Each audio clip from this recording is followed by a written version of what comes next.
بادشاہ نے ملک بھر میں ایک عجیب سا اعلان کروایا کہ جو بھی بادشاہ کو اپنی 3 خواہش بتائے جسے پوری کر کے بادشاہ کو سچی خوشی حاصل ہو، اگر ایسا نہ ہوا تو اس شخص کو قید کر لیا جائے گا،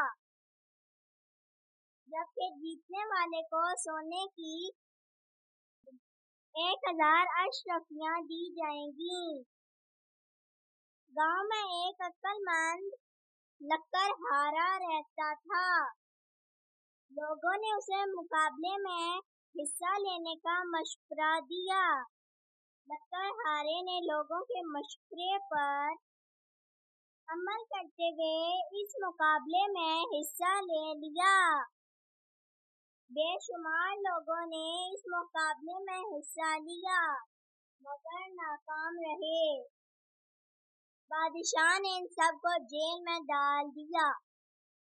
جب لکڑہارے کی باری آئی تو وہ آداب بجا لانے کے بعد بولا، بادشاہ سلامت، میری پہلی خواہش یہ ہے کہ میں آپ کو اپنی تمام خواہش ایک ساتھ نہ بتاؤں بلکہ ایک ایک کر کے بتاؤں۔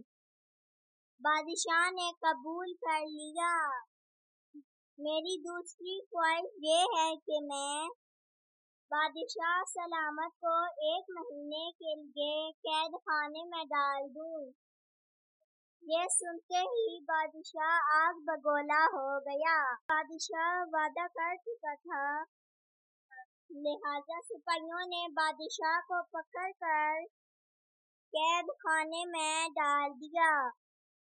چونکہ اب بادشاہ دربار میں نہیں تھا، لہٰذا وزیر نے اس سے تیسری خواہش پوچھی۔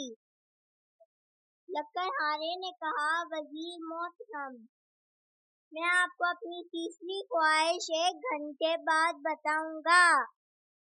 وزیر اس کی بات مان گیا۔ 1 گھنٹہ گزرنے کے بعد اس نے کہا، میری تیسری خواہش یہ ہے کہ بادشاہ سلامت کو عزت کے ساتھ قید خانے سے واپس لایا جائے۔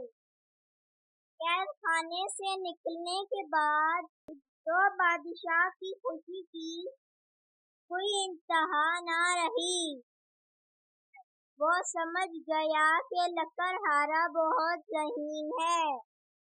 اس نے باقی لوگوں کو بھی رہا کر دیا اور لکڑہارے کو 1000 اشرفیوں کے علاوہ اپنا مشیر بنا لیا۔ میری کہانی دیکھنے کے لیے بہت بہت شکریہ۔